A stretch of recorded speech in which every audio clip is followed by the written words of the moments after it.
Hey boys and girls, Graham's down for his nap right now, so unfortunately he won't be in this video. But I wanted to take a look at Kensuke's Kingdom with you. It's been a week since we read together, and it's such a great book that I couldn't leave you hanging forever, because right at the end of the last chapter it said that he spotted a super tanker in the water, which was really exciting. Also, Kensuke had given him that mesh covering and the sheet, so he got to sleep really nice and not get eaten alive by those mosquitoes. So our next chapter here is called Abunai. In an instant, I was on my feet, shouting at the top of my voice and waving frantically. I leaped up and down, screaming for them to stop, to hear me, to see me. I'm here, I'm here. Only when my throat was raw and I could shout no longer did I stop. The tanker crept tantalizingly slowly along the horizon. It did not turn, and by then I knew it would not turn. I knew, too, that no one would be looking, and that even if they were, this entire island would be little more than a distant, hazy hump on the horizon. How, then, could they possibly see me? I could only look on, helpless and distraught, as the tanker moved inexorably farther and farther away from me until it began to disappear over the horizon.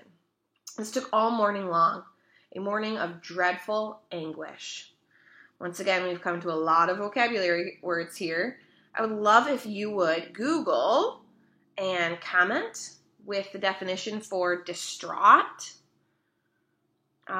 dreadful anguish. Some tough words. As I stood watching on the summit of Watch Hill, my despair was replaced by a burning anger. If I had been allowed to have my fire, there would at least have been a chance they could have spotted the smoke. True, the old man had brought me a sleeping mat and sheet. He was looking after me. He was keeping me alive. But he was also keeping me prisoner. As the last vestige of the tanker sank from my view, I promised myself that I would never again let such a chance go by. I felt it in my pocket. I still had my precious fire glass. I determined I would do it. I would build another fire. Not down on the beach where he could find it, but up here on Watch Hill, behind the rocks and well out of his sight. Even if he did have binoculars, and I now had to presume that he did, I would gather a great beacon of wood, but I would not light it. I would set it all up and wait until the moment I saw a ship. If this one had come, I reasoned, then another would come, had to come, and when it did, I would have my fire glass ready, and a cachet of paper-thin, tinder-dry leaves. I would make such a blazing inferno of fire. A fire that would send up such a towering smoke signal that the next ship that happened along would have to see it. So now I no longer spent my days just sitting on Watch Hill and waiting. Every hour I was up there, I spent building my beacon. I would drag great branches up over the rocky scree from the forest below and pile them high, but on the seaward side of the hilltop, the perfect place to be seen by ships. When it was lit, but in the meantime, not by the prying eyes of the old man, who I thought was now my captor. And he would be watching me. I was quite sure of that now. Through all the fetching and carrying, I kept well out of his sight. Only eyes from the sea could have possibly have known what I was doing, and there were no eyes out there to see me. Do you guys agree with his description right now? He's considering himself a prisoner, and calling Kensuke his captor, kind of saying that he's forcing him to stay there. It's gotta hurt a little bit. It took several days of hard labor to build up my secret beacon. I'd almost finished when someone did indeed discover what I was up to, but it wasn't the old man. I was heaving a massive branch onto the pile when I felt a sudden shadow come over me. An orangutan was looking down at me from the rock above. I could not be sure it was the same one as before. He was on all fours, his great shoulders hunched, his head lowered, eyeing me slightly sideways. I dared not move. It was a standoff, just as it had been down before at the beach. He sat back and looked at me with mild interest for a while. Then he looked away, scratched his face nonchalantly, and loped off, stopping once to glance back at me over his shoulder before moving on into the shadow of the trees and away. It occurred to me as I watched him go that maybe he had been sent to spy on me, that he might go back and tell the old man what he had seen me doing. It was a ridiculous thought, I know, but I do remember thinking it. A storm broke over the island that night. Such a fearsome storm, such a thunderous crashing of lightning overhead, such a din of rain and wind that sleep was quite impossible. Great waves roared from the ocean, pounding the beach and shaking the ground beneath me. I spread out my sleeping mat on the very back of the cave. Stella lay down beside me and huddled close. Oh, how I welcomed that. So now we need to think. He said that he was collecting really dry wood, tinder dry wood, in order to build that beacon. So what is this storm going to do to his wood if a ship were to come sail by? Do you think he'd be able to light it as easily? It was fully 4 days before the storm blew itself out. But even during the worst of it, I would find my fish and fruit basket waiting for me every morning under my tin, which he had now wedged in tight under the same shelf of rock. Stella and I kept to the shelter of our cave. All we could do was watch as the rain came pouring down outside. I looked on, awestruck at the power of the vast waves rolling in from the open sea, curling, tumbling, and exploding as they broke onto the beach, as if they were trying to batter the island into pieces and then suck us all out to sea. I thought often of my mother and father and the Peggy Sue and wondered where they were. I just hoped the typhoon, for that was what I was witnessing, had passed them by. I'm finding that I relate to this part of the story a little bit. Stuck inside of his cave, he can't go outside. It's kind of like where we are right now. We're all stuck at home, not able to go out anywhere.